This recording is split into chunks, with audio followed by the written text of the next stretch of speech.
आदाब सभी बच्चों को। एक बार फिर से मैं आप सभी बच्चों के खिदमत में हाजिर हो चुका हूँ। 10th class crash course batch हम यहाँ से आपको प्रोवाइड करवा रहे हैं। लगातार वीडियोस जो है आपके YouTube यानी हमारे YouTube चैनल से आपको मिल रहा होगा। आप अवश्य देखा कीजिए और दोस्तों में शेयर अवश्य क्या कीजिए।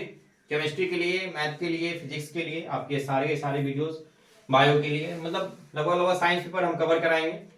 सोशल पेपर नेक्स्ट ईयर से नए बैच जब स्टार्ट होंगे तो उसमें आपको करवाए जाएंगे। फिलहाल हम लोग साइंस पेपर को अच्छे से डील करेंगे। केमिस्ट्री हम लोग का चल रहा था केमिकल रिएक्शंस एंड इक्वेशंस, रासायनिक अभिक्रियाएं एवं समीकरण चल रहा था, जिसमें हम लोग संयोजन अभिक्रिया, वियोजन अभिक्रिया, द्रव्य विस्थापन, विस्थापन, उष्माक्षेपी, उष्माशोषी और अवक्षेपण अभिक्रिया यहाँ तक देख चुके थे। आज हम लोग एक नए अभिक्रिया की ओर पढ़ते हैं उदासीनीकरण अभिक्रिया।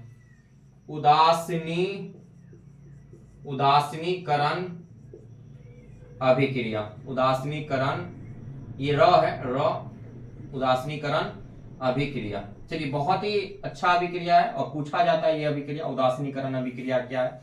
ये आपको अम्ल भस्म में भी मिलेंगे, यानी सेकेंड चैप्टर में भी मिलेगा। तो देखिए, उदासीनीकरण अभिक्रिया कहते किसको है? उदासीनीकरण अभिक्रिया उसे कहते हैं जब अम्ल तथा भस्म, अम्ल तथा क्षार, भस्म को क्षार भी कह सकते हैं, तो जब अम्ल तथा क्षार आपस में मिल करके लवण तथा जल बनाता हो। अम्ल खट्टे पदार्थ वाला कोई यौगिक ले लीजिए, और कसाइन टाइप का, यानी साबुन चखे होंगे, तो साबुन का जो स्वाद होता है वही स्वाद होता है क्षार का।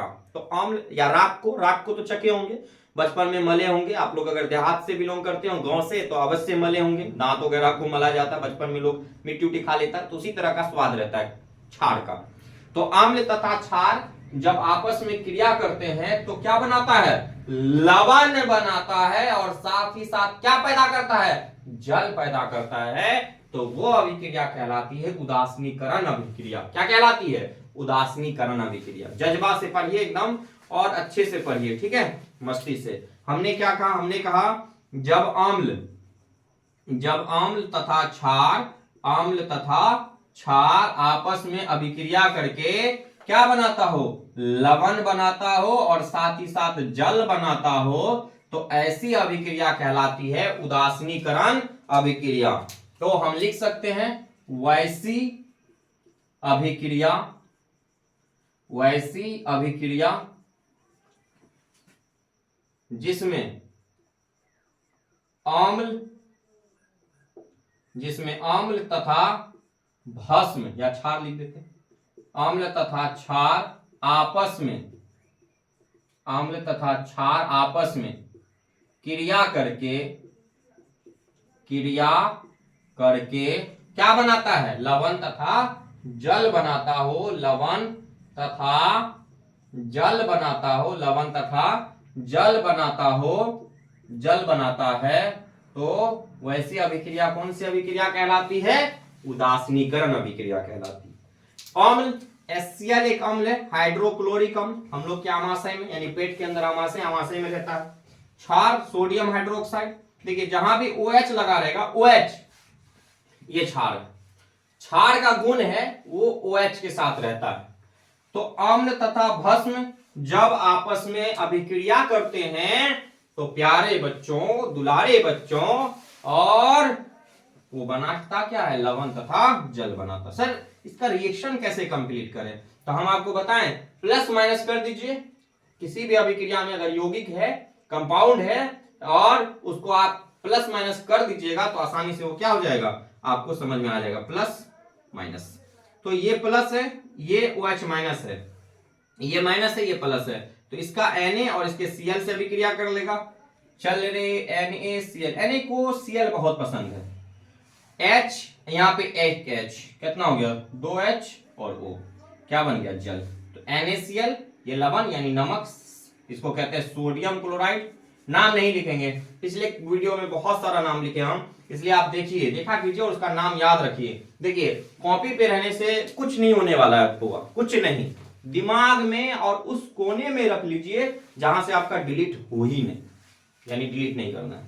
तो देखिए HCl प्लस NOH, इसका H और OH के साथ अभिक्रिया होगा, तो एक H 2H O, H2O जल बन करके बाहर, और यहाँ पे Cl और Na, तो सर पहले प्लस वाले को लिखेंगे, बिल्कुल, तो NaCl। तो यही अभिक्रिया कहलाती है उदासीनीकरण अभिक्रिया। बताइए कोई दिक्कत इसमें नहीं। चलिए अब हम लोग देखते हैं एक और अभिक्रिया के बारे में। इसके बाद हम लोग अभिक्रिया देख लेते हैं उपचयन और अपचयन। उपचयन देखेंगे, अपचयन और रेडॉक्स, ये तीन है। इसके बाद आपका चैप्टर ख से खत्म हो जाएगा। उसमें विकृत गंधिता वगैरह मौखिक बता देंगे, आप उतार लीजिएगा, मेरे मतलब वीडियो को रोक रोक करके आप उतार लीजिएगा डेफिनेशन वगैरह, एग्जाम्पल वगैरह। और उदासीनीकरण अभिक्रिया देख लिया। अब उपचयन और अपचयन, इसका स्क्रीनशॉट ले लीजिए जल्दी से।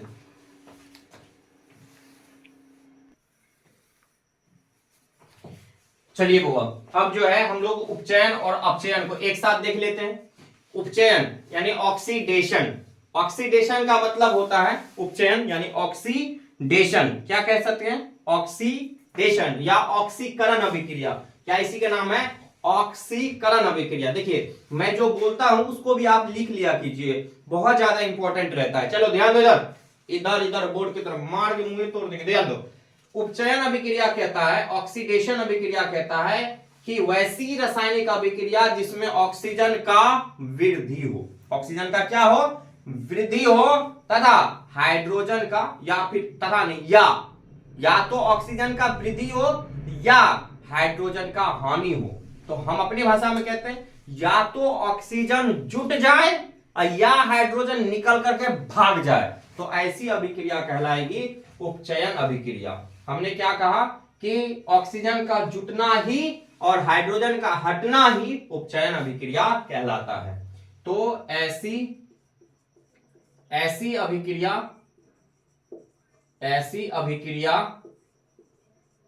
जिसमें ऑक्सीजन का, जिसमें क्या बच्चों, ऑक्सीजन का,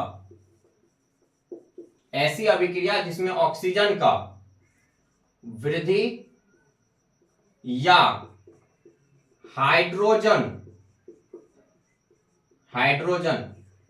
की हानि या ह्रास भी कहे, हानि हो, वो क्या कहलाएगा, उपचयन अभिक्रिया। जैसे आपको एक एग्जांपल देता हूं, Cu2 copper plus oxygen, sorry Cu2 नहीं CO, तो ये हो जाएगा CuO। अब यहां पे हम लोग दो लगाएंगे, क्यों लगाएंगे, ऑक्सीजन दो है, तो क्या हो जाएगा, कॉपर ऑक्साइड। क्या हो जाएगा, कॉपर ऑक्साइड। अब यहां पे ऑक्सीजन का जुटना हो गया, नहीं ऑक्सीजन जुट रहा है, तो क्या कहेंगे हम लोग, यहां पे हम लोग कहेंगे उपचयन अभिक्रिया। जैसे HCl, इसको अभिक्रिया कराते तो हो जाएगा H2 प्लस Cl2, तो यहां से हाइड्रोजन हट गया, तो क्या हो जाएगा, उपचयन या ऑक्सीडेशन अभिक्रिया। चलिए एक और एग्जांपल ले लेते हैं, Mg plus O2, Mg plus O2, तो ये MgO हो जाएगा, मैग्नीशियम ऑक्साइड। यहाँ पे दो लगेगा, क्यों लगेगा, क्योंकि यहाँ ऑक्सीजन दो है, यहाँ एक है, तो ऑक्सीजन दो हो गया। अब Mg भी दो हो गया, तो इसीलिए यहाँ भी दो लगा दो। ये तो पहले वीडियो में, मतलब आप वीडियो सीरीज में जाइएगा तो केमिस्ट्री भाग 1 यानी reaction and chemical reactions and equation में पहला पार्ट देखिएगा, तो यही वाला आपको सिखाए थे, तो उसमें देख लीजिएगा, ठीक है। और भी बहुत सारे यहाँ पे एग्जांपल दिए हुए हैं, तो आपको ये याद रखना है कि जिसमें ऑक्सीजन का जुटाव या हाइड्रोजन का हटाव हो, वैसी अभिक्रिया उपचयन या ऑक्सीडेशन कहलाता है। देखिए ऑक्सीडेशन आप याद रखिएगा, ऑक्सीडेशन इंग्लिश में भी लिखा रहता है नीचे में एग्जाम में, तो ऑक्सीडेशन का मतलब होता है ऑक्सीजन का जुटना। अब यहाँ पे आइए अपचयन अभिक्रिया, यहाँ ऑक्सीडेशन अगर इंग्लिश में याद है तो ये रिडक्शन होता है, रिडक्शन का मतलब होता है हाइड्रोजन का जुटना और ऑक्सीजन का हटना। तो मैं इसी पे आपको सेट कर देता हूं, ऐसी अभिक्रिया जिसमें हाइड्रोजन का वृद्धि या ऑक्सीजन का हानि हो, उसे कहा जाता है अपचयन अभिक्रिया। क्या कहलाता है, अपचयन अभिक्रिया। जैसे मान लीजिए हाइड्रोजन की वृद्धि H2 है और प्लस Cl2 है, और ये जुट करके बन गया HCl, तो यहाँ हाइड्रोजन का क्या हो रहा है, वृद्धि हो रहा है। Cl2 हाइड्रोजन भी दो, यहाँ दो लगा दीजिए, किसी प्रकार का कोई दिक्कत नहीं। अब इसका जो डेफिनेशन है वो लिख लीजिएगा, ऐसी अभिक्रिया जिसमें, यहाँ ऑक्सीजन की जगह क्या आएगा, हाइड्रोजन, यानी ऐसी अभिक्रिया जिसमें हाइड्रोजन की वृद्धि तथा ऑक्सीजन की या ऑक्सीजन की हानि हो, तो उसे कौन सी अभिक्रिया कहते हैं, उसे कहते हैं अपचयन अभिक्रिया, रिडक्शन रिएक्शन कहते हैं। किसी प्रकार का कोई दिक्कत नहीं होना चाहिए। अब एक हम लोग पढ़ते हैं रेडॉक्स अभिक्रिया। क्या पढ़ेंगे बच्चों? रेडॉक्स अभिक्रिया। देखिए रेडॉक्स अभिक्रिया ये इंपॉर्टेंट है, इसको समझना। रेडॉक्स इक्वेशन, सॉरी अभिक्रिया तो रिएक्शन हो जाए, रेडॉक्स रिएक्शन। रेडॉक्स कैसे बना? देखिए रिडक्शन से प्लस ऑक्सीडेशन, ये दोनों साथ जिसमें हो, ऑक्सीडेशन ये दोनों साथ जिसमें, यानी रिडक्शन और ऑक्सीडेशन जिनमें साथ साथ चलता है, ऐसी अभिक्रिया जिनमें रिडक्शन भी और ऑक्सीडेशन भी हो, यानी उपचयन और अपचयन भी हो, तो ऐसी अभिक्रिया को कहा जाता है रेडॉक्स अभिक्रिया। तो वैज्ञानिकों ने क्या किया, यहां से रेड ले लिया और यहां से ऑक्स, इसको जोड़ा तो बन गया रेडॉक्स। क्या बन गया बच्चों? रेडॉक्स अभिक्रिया। क्या बन गया? रेडॉक्स अभिक्रिया। तो रेडॉक्स अभिक्रिया का डेफिनेशन क्या होगा? आप लिखिए, कॉपी पेन निकालिए, लिखिए ऐसी अभिक्रिया या फिर वैसी अभिक्रिया जिसमें उपचयन तथा अपचयन की क्रिया साथ साथ हो। ऐसी अभिक्रिया जिसमें उपचयन तथा अपचयन की क्रिया साथ साथ हो तो उसे कहा जाता है रेडॉक्स अभिक्रिया। क्या कहा जाता है? रेडॉक्स अभिक्रिया।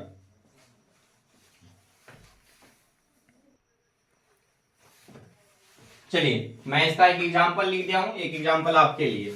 रेडॉक्स अभिक्रिया किसको कहते हैं? वैसी अभिक्रिया जिसमें रिडक्शन ऑक्सीडेशन यानी अपचयन और उपचयन साथ साथ हो, उसे हम लोग कहते हैं रेडॉक्स अभिक्रिया। मतलब क्या है बउआ? देखो इधर, मतलब इसका ये हुआ कि इसमें ऑक्सीजन का हटना भी होना चाहिए और हाइड्रोजन की तरह या तो जुट सकता है या फिर ऑक्सीजन अगर जुटेगा तो उपचयन, ऑक्सीजन हट जाएगा तो अपचयन, ऑक्सीजन जुट गया तो ऑक्सीकरण ऑक्सीडेशन, उपचयन, अगर ऑक्सीजन किसी से हट गया तो अपचयन या रिडक्शन। और यही अभिक्रिया अगर किसी अभिक्रिया में, कोई अभिक्रिया में साथ साथ हो रही है तो उसे कहा जाता है रेडॉक्स अभिक्रिया। समझिएगा, देखिए ध्यान से एकदम। यहां पे देखिए हम लिखे हैं लेड ऑक्साइड, पीबीओ, लेड ऑक्साइड। यहां से ऑक्सीजन हट रहा है कि नहीं हट रहा है, तो पीबी पे नजर डालते हैं। देखिए पीबी क्या है? अकेला है, तो इसका मतलब ये छोड़ के चला गया ना। तू छोड़ के चला गया तो कोई बात नहीं, यानी यहां छोड़ के चला गया तो ऑक्सीजन की क्या हुई? हानि हुई। क्या हुई? हानि हुई। ऑक्सीजन की क्या हुई? हानि हुई। और जब ऑक्सीजन की हानि हो जाती है तो बोलो लल्ला सब, बोलो बोलो क्या होता है? सर जी ऑक्सीजन का हानि हो जाता है तो उसे अपचयन अभिक्रिया कहते हैं। सर जी ऑक्सीजन की हानि हो जाती है तो उसे अपचयन, रटना नहीं है, समझना है। ऑक्सीजन की अगर हानि हो जाए तो बउआ होता है अपचयन अभिक्रिया, रिडक्शन होता है। क्या हुआ है? रिडक्शन हुआ है सर जी, अपचयन हुआ है। और यहां पे देखिए, यहां पे कार्बन के साथ क्या हो रहा है? कार्बन इस ऑक्सीजन को कहा कि तुम कहां जाओगी, मेरे पास आओ, बहुत पैसा है, मैं जॉब करता हूं। तो छोड़ के चला गेलू बेरोजगार के साथ, छोड़ के चला गेलू बेरोजगार के पास से, और चला गेलू केकरे पास? जॉब वाले के पास। ये कार्बन है और कार्बन के पास चला गेलू ऑक्सीजन, और जुट गेलू तो जुट गेलू, ऑक्सीजन जुट रहा है, ऑक्सीजन जुट रहा है। उपचयन अभिक्रिया सर जी होगा। कौन अभिक्रिया बच्चा? उपचयन अभिक्रिया। ऑक्सीजन का योग हो रहा है, जुट रहा है, तो उपचयन अभिक्रिया होगा। पूरे अभिक्रिया का नाम क्या होगा सर जी? रेडॉक्स अभिक्रिया होगा। क्या नाम होगा? रेडॉक्स अभिक्रिया होगा। किसी प्रकार का कोई दिक्कत नहीं ना? देखिए इधर, अब इसमें आप थोड़ा सा 10 सेकेंड देते हैं आपको, आप वीडियो पॉज भी कर सकते हैं। चलिए वीडियो पॉज करके आप इसके बारे में सोचिए क्या हो रहा है, सोचिए। आइए चलिए, नहीं यार देखना, इधर उधर मत देखो, देखो यहां देखो, तुमको ढेर सारा आदमी देखेगा। देखो देखो 10th मेरे बाप रे बाप 400 450 टॉपर स्टूडेंट है रे। और नहीं देखोगे क्या रे, ये पढ़ने वाला था छोटा, मोबाइल लेकर खाली देखते रहता था। एक बार देख लिया सर जी का, साइंस सर का वीडियो देख लिया, अब भगा दिया, लगा लिया, लगा भी लू, लिपस्टिक फबिस्टिक क्या होता है उसका नाम, हमको भोजपुरी उतना समझ में मतलब थोड़ी थोड़ी आती है, ऐसी बात नहीं है, लेकिन गाना उना हमसे दूर रहते। भोजपुरी बाप रे बाप बेकार, ये भोजपुरिया हीरो सब पगला सब, मतलब कोनो सेंसे नहीं है, मतलब देखता ही नहीं गांव समाज है, माँ है, बहन है, कुछ नहीं, कुन्नो गाना निकाल देता है। पबना हुआ, सबना हुआ, खिसरिया पगला, सब आदमी है वो सब। तो कहते हैं इसको बैन कर देना चाहिए सरकार को, समाज को खराब करता है। चलो ध्यान दो, पढ़ाने वाला वीडियो निकालिए, पढ़ाई पे फिल्म निकालिए, मजा आएगा। ये झूठों का पाकिस्तान वाला चाहिए, हाई वाला चाहिए, मतलब कुछ हो। हीरोइन सबको देखो, लगता है कि माँ नहीं रहती है, मोटकी सबको, सबको हीरोइन बाह कल सब में उछलते रहा, वही पे तू लोग उछलेगा, रे बकलोला लाल गगरा सब। इन्हें देखना, जीवन सुखमय हो जाएगा, समझा? जीवन को सुखमय बनाओ। चलो यहां से देखो क्या हो रहा है, ध्यान से देखिए, ये कॉपर ऑक्साइड है, यहां से ऑक्सीजन ये इसको छोड़ के चला जाएगी। क्यों चली जाएगी छोड़ के? बेचारा रोजगार नहीं मिला इसको, नहीं पढ़ा, बेरोजगार, छोड़ के चल गई।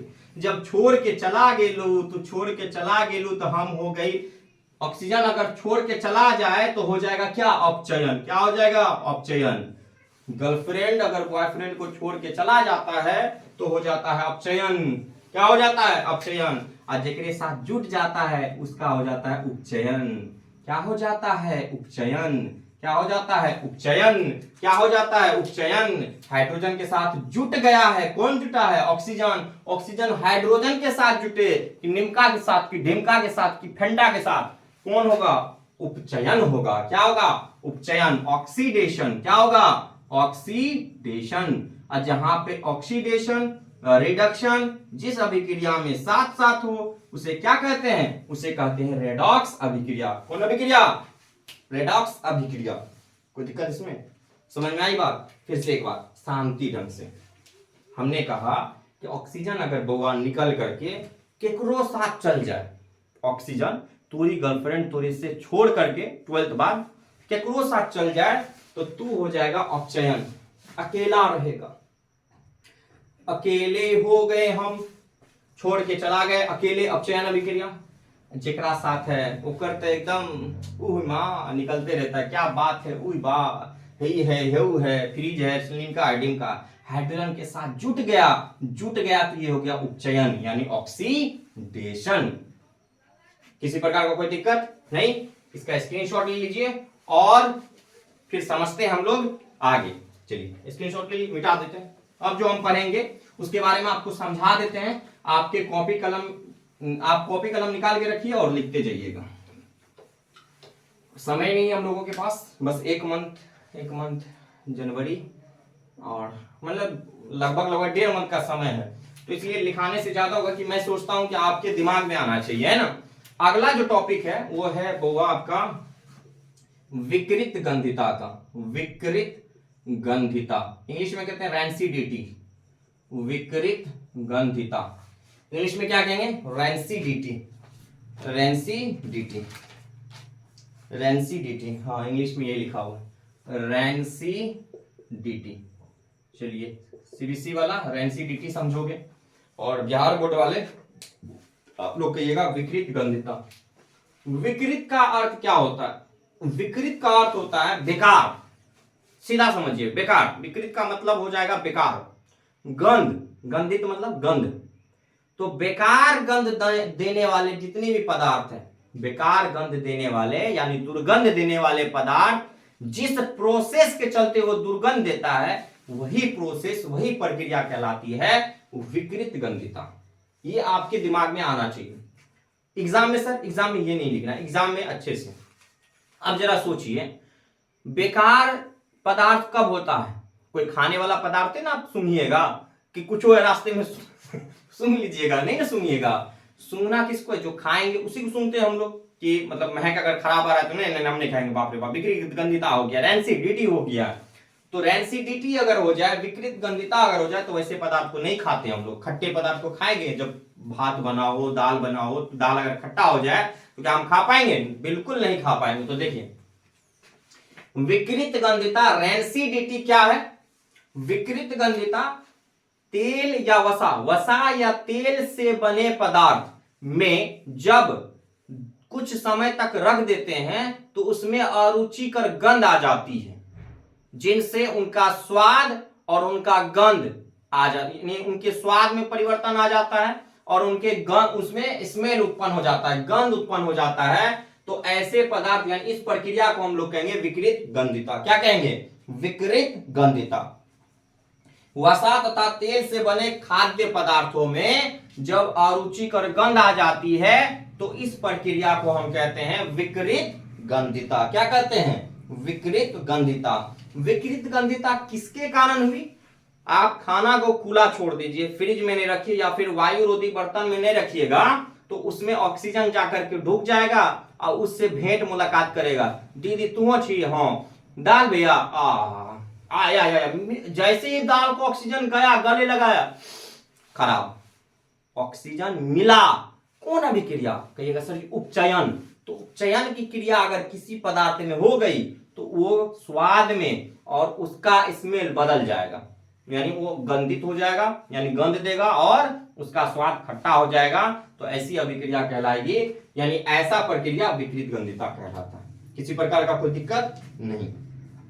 चलिए अगला है आपका, अच्छा इसको बचा कैसे सकते हैं? विकृत गंधिता से खाद्य पदार्थ को कैसे बचाया जा सकता है? तो वायु रोधी बर्तन में रख करके लिख लीजिए। विकृत गंधिता से बचाने के, यानी विकृत गंधिता से खाद्य पदार्थ को बचाने के निम्नलिखित उपाय हैं। निम्न उपाय हैं। पहला, वायु रोधी बर्तन में रखकर। दूसरा, रेफ्रिजरेटर माने फ्रिज में रखकर। तीसरा, कुछ केमिकल दवा आता है BHT और BHA, ये सब दवा मिला करके हम अगर खाद्य पदार्थ को रखेंगे तो वो सुरक्षित रह सकता है। जैसे आप देखते होंगे चिप्स वगैरह का थैली या कुरकुरे वगैरह का थैली में जो एक प्रकार का गैस भरा रहता है, उस गैस का नाम है नाइट्रोजन गैस। नाइट्रोजन गैस को उसमें भर दिया जाता है ताकि लंबे समय तक जो कुरकुरे है, लेज है, चिप्स की थैली, उसके अंदर जो भी प्रकार के पापड़ी है वो सुरक्षित रहे। ठीक है, तो ये सब आप लिख सकते हैं। अब हम लोग आते हैं, पढ़ते हैं संक्षारण। क्या पढ़ेंगे? संक्षारण। देखिए अगला टॉपिक है आपका संक्षारण। संक्षारण, इसको इंग्लिश में कहते हैं कोरोजन। क्या कहते हैं? कोरोजन। COSSION, corrosion. कोरोजन पढ़ेंगे। क्या पढ़ेंगे? कोरोजन। कोरोजन क्या है? देखिए जितने भी धातु से बने लगभग यानी जो भी संक्षारण वह रासायनिक प्रक्रिया है जिसमें जो धातुएं होती है वो नमी और वायु से अभिक्रिया करके उस पर अवांछनीय पदार्थ का निर्माण कर लेता है, जिससे उसमें जंग लगना प्रारंभ हो जाता है। और इसी प्रक्रिया को हम लोग कहते हैं संक्षारण। क्या कहते हैं? संक्षारण। क्या कहते हैं हम लोग? संक्षारण। ठीक है, संक्षारण क्या लिखेंगे हम लोग? संक्षारण वह रासायनिक प्रक्रिया है जिसमें धातुएं वायु तथा नमी से अभिक्रिया कर अवांछनीय पदार्थों का निर्माण करता है, उसे कहा जाता है संक्षारण। This is called corrosion. सही है, आगे देखिए। आगे संक्षारण से बचा किस तरह से सकते हैं? तो देखिए लोहा वगैरह पे जब जंग लगता है तो हम उसको क्या कर सकते हैं? पेंट करके बचा सकते हैं। उस पे तेल भी, ग्रीस भी लगा सकते हैं। लोहे से बने सामान को उस पे ग्रीस भी लगा सकते हैं। जस्तीकरण करके भी बचा सकते हैं। तो ये सब आपके उपयोग हुए। चलिए, तो ये आपके पहले टॉपिक थे। अब इसमें कुछ सवाल आते हैं जो आपको मैं नेक्स्ट वीडियोस में करवा दूंगा। और देखा जाए तो इसमें सवाल कुछ आते हैं जिससे बोर्ड में पूछे जाते हैं। तो ये पहला समझाने के तौर पे हम लिए थे।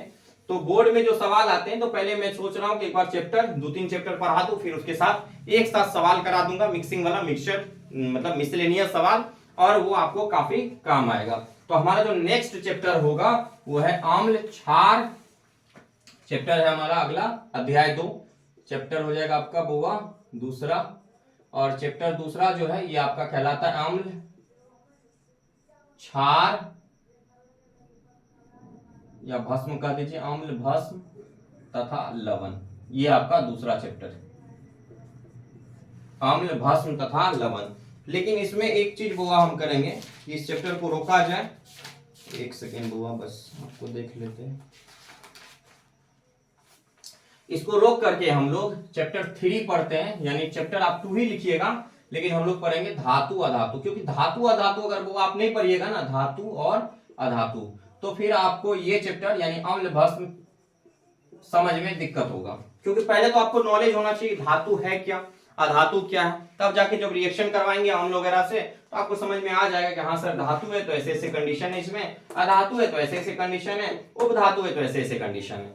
तो जब तक हम लोग धातु और उपधातु यानी अधातु, metal and non metal, metal and non metal, इसको कहते हैं मेटल इंग्लिश में, metal and non metal, non metal, धातु और अधातु। हेडिंग लगाइए, धातु और अधातु। चलिए हेडिंग लगा लिए होंगे। धातु, सर धातु क्या है?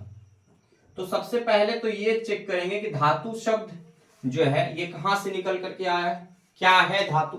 तो धातु पढ़ने से पहले हम लोगों को पढ़ना पड़ेगा तत्व। तत्व क्या है बच्चों? तत्व पदार्थ की सबसे शुद्धतम रूप तत्व होती है। पदार्थ की जो सबसे शुद्धतम रूप होती है वो क्या होती है? तत्व। इंग्लिश में कहेंगे बुआ इसको एलिमेंट। क्या कहेंगे बुआ? एलिमेंट। देखिए बहुत सारे किताब में जो तत्व लिखा गया, ये तो सही बात है कि 118 तत्व हैं टोटल पीरियडिक टेबल में, आवर्त सारणी में 118 तत्व हैं। लेकिन कुछ वैज्ञानिक यानी अभी जो आपको किताब में मिलेगा, तो बहुत सारे किताब में यानी एनसीईआरटी को आप देखिएगा तो एनसीईआरटी कहता है कि 114 तत्व खोजा जा चुका है। कुछ बुक कह रहा है कि 116, कुछ कह रहा है 112, कुछ कह रहा है 116, कुछ इसी तरह से, सबका अपना मत है। लेकिन ये सवाल नहीं पूछा जाता है कि ज्ञात तत्वों की संख्या बताएं, ये सब सवाल नहीं आता। लेकिन आपको आइडिया रखना कि 116 या 114 खोजा गया है। तो कुछ कुछ बुक में अभी 114 है, कुछ कुछ में 116 है। तो केमिस्ट्री के हिसाब से और एनसीईआरटी के अकॉर्डिंग आप चलिएगा तो 116 लेकर के चलना है। और इसमें आगे अगर देखा जाए तो धातु तत्वों को 3 भागों में बांटा गया है। मोस्टली तो 2 भागों में ही बांटा गया, धातु एंड अधातु, धातु एंड अधातु। सबसे पहले हम लोग देखेंगे कि धातु है क्या सर। तो हम कहेंगे देखो बुआ बहुत आसान है, ज्यादा समझना मतलब कभी कभी ना ज्यादा समझना भी व्यर्थ हो जाता है। मतलब आपका समझ में ही नहीं आएगा कि आप क्या समझ रहे हैं। यानी समझ समझकर समझ को समझो, और समझ में ही है समझदारी। और समझ समझकर जो ना समझे मेरी समझते वो ना समझे। अब समझ को इतना हम समझ करवा दिए कि आप सर जी एक बार फिर बोलिए क्या कहें। तो इसलिए देखिए धातु जो है हम लोग अच्छे तरीके से समझेंगे। पहले धातु कहता है कि देख हम जो है चमक होता है, मेरे अंदर चमक होना चाहिए। तो धातु चमकीला होता है। धातु कैसा होता है बुआ? चमकीला होता है। ये सब भौतिक गुणधर्म है। कौन गुणधर्म है? भौतिक गुणधर्म।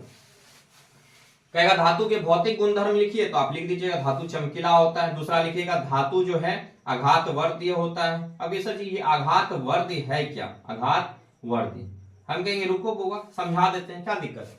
आघात वर्धीय का मतलब होता है पीट पीट करके पतला कर देना, पीट पीट करके पतला कर देना। जैसे आप लोहा का रड लेकर के जाते होंगे, इस तरह से रड लेकर के जाते हैं, ये एक रड लेकर के चले गए लोहार के पास, और लोहार भाई साहब को बोले कि अंकल इसको ना या तो आप दबिया बना दो या खुरपी या कचिया जो भी बनाना हो, तो आप इसको दबिया बनाते हैं।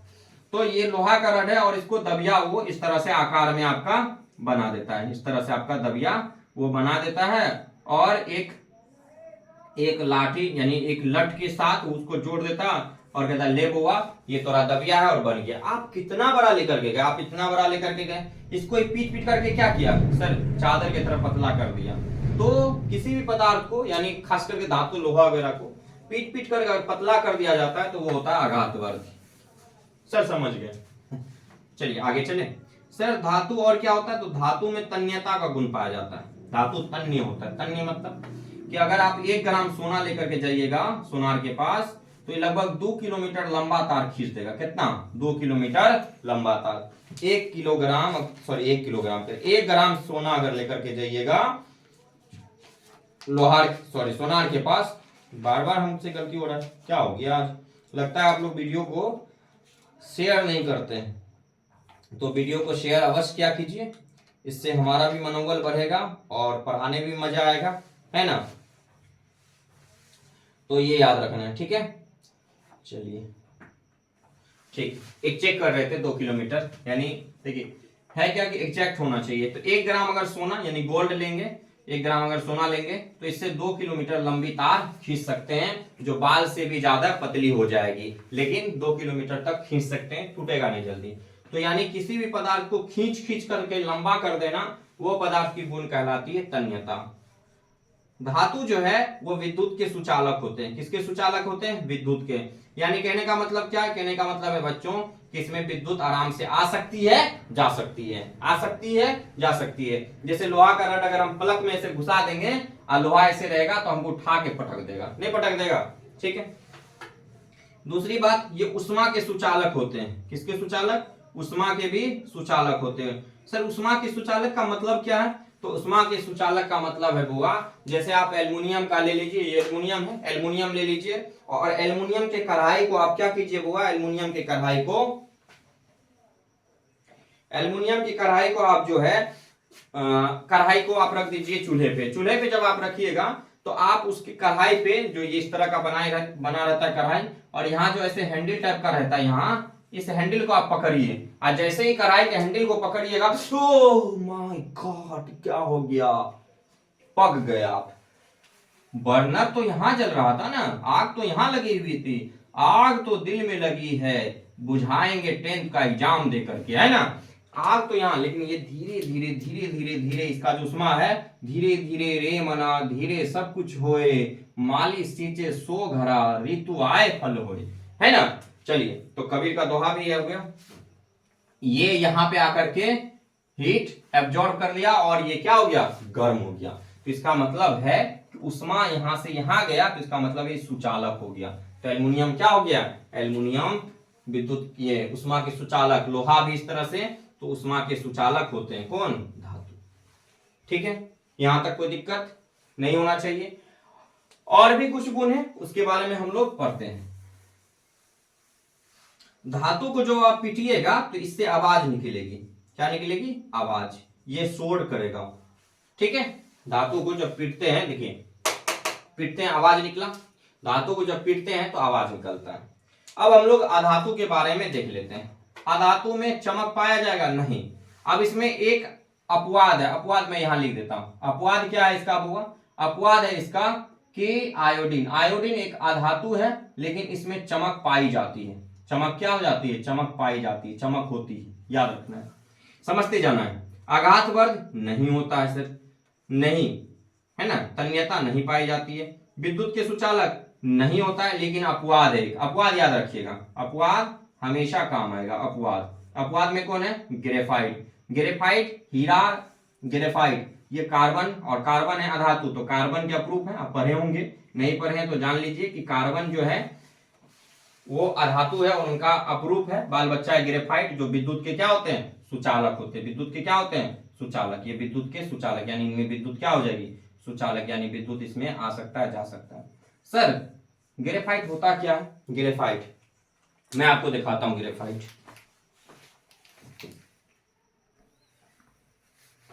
चलिए मैं ग्रेफाइट लेकर के आया हूं, आप लोग देखना चाहते हैं ग्रेफाइट। देखिए आप यूज करते हैं, हालांकि रोजाना करते होंगे, मैथ में या फिगर वगैरह बनाते हैं तो ग्रेफाइट का यूज करते होंगे। देख लीजिए, ये रहा ग्रेफाइट। पेंसिल नहीं नहीं नहीं नहीं, पेंसिल का ये नोक, ये जो नोक देख रहे हैं जिससे आप लिखते हैं, ये है ग्रेफाइट। सर ये विद्युत का सुचालक होता है, ऑफ कोर्स, व्हाई नॉट, ये विद्युत का सुचालक होता है। देख लीजिए, ये जो नोक है, ये नोक दिख रहा है, ये हो गया ग्रेफाइट, इधर भी ये नोक। अब दोनों तरफ अगर तार लगा दें, यहां भी और यहां भी, और किसी बल्ब में लगा दें और इसको अटैच कर दे बैटरी से, तो बल्ब जल उठेगी। इसका मतलब यहां से ये विद्युत गुजरता है। अगर हम प्लग में लगा दें, प्लग में, और इधर तार लगा दें तो इसमें झटका लग सकता है। यानी ऐसे पकड़ के, आप ऐसे पकड़ के अगर आप प्लग के अंदर घुसाते हैं या फिर आप किसी होल्डर में घुसाते हैं तो आपको क्या लग सकती है, झटका लग सकती है। तो ये हो गया ग्रेफाइट। सर इसमें चमक तो दिख रहा है, हाँ इसमें चमक भी होती है, यानी ये चमकीला भी होता है। तो ग्रेफाइट क्या होता है, चमकीला। अब देखिए उष्मा के सुचालक, हाँ यही ग्रेफाइट है, इसमें उष्मा का भी प्रभाव हो जाता है, तो याद रखिएगा। आवाज होता है, नहीं आवाज नहीं होता इसमें, किसी किसी में होता है तो उतना इंपॉर्टेंट नहीं रखता है। एक चीज मैं आपको बता देता हूं कि धातु जो है लगभग लगभग ठोस अवस्था में पाए जाते हैं और अधातु जो है लगभग लगभग गैसीय अवस्था में पाए जाते हैं। लगभग लगभग हम कह रहे हैं, तो लगभग का मतलब होता है ज्यादातर। लेकिन एक अधातु है, सॉरी एक धातु है जो कमरे के ताप पर द्रव अवस्था में पाया जाता है, जिसका नाम है पारा। क्या नाम है, पारा। और एक अधातु है जो कमरे के ताप पर द्रव अवस्था में पाया जाता है, जिसका नाम है ब्रोमीन। इसका नाम क्या है बच्चों? ब्रोमीन। ठीक है, सूत्र यानी इसको Br से और इसको Hg से सूचित किया जाता है। तो यहां तक किसी प्रकार का कोई दिक्कत नहीं होना चाहिए। उपधातु क्या होते हैं? मेटलवाइड। मेटलवाइड यानी उपधातु वे होते हैं जिनमें धातु और अधातु दोनों का गुण पाया जाता है, जैसे सिलिकॉन, जर्मेनियम, ये सब उपधातु हैं।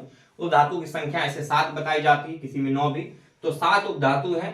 उपधातु में धातु और अधातु दोनों के गुण होते हैं, यानी उसमें बिजली जाती है लेकिन ज्यादा मात्रा में नहीं, मन आराम आराम से। ठीक है, तो उसे कहते हैं उपधातु। तो आई होप कि आज हम लोग धातु अधातु में एंट्री किए हैं। कल इसको हम लोग लगभग लास्ट कर देंगे और नेक्स्ट वीडियो में फिर नेक्स्ट चैप्टर को पढ़ेंगे। तो जल्दी से आप इसका स्क्रीनशॉट ले लीजिए और जितनी बात हमने कही है उसको आप पॉज करके लिखते जाइए, बहुत ज्यादा काम आएगा। ये जितना है आपका, ये सारा का सारा ऑब्जेक्टिव बनेगा। तो ये इंपॉर्टेंट है, ये भी इंपॉर्टेंट है। उसके बाद अपवाद आपको इंपॉर्टेंट है, वो याद रखना है। ठीक है, चलिए, आई होप कि आप समझ गए होंगे। ठीक है, आशा करता हूं। और मेरा एक आपसे निवेदन है कि आपको अगर ये वीडियो अच्छा लगे तो अवश्य लास्ट तक देखा कीजिए और शेयर अवश्य कीजिए। ठीक है, इसी तरह से हम लोग पढ़ते रहेंगे, मुस्कुराते रहेंगे और दिन रात मेहनत करके अच्छे से अच्छे अंक पाने का कोशिश करेंगे। ठीक है, मिलते रहेंगे हम लोग, नेक्स्ट वीडियो में मिलेंगे। तब तक के लिए शुभ रात्रि एंड धन्यवाद।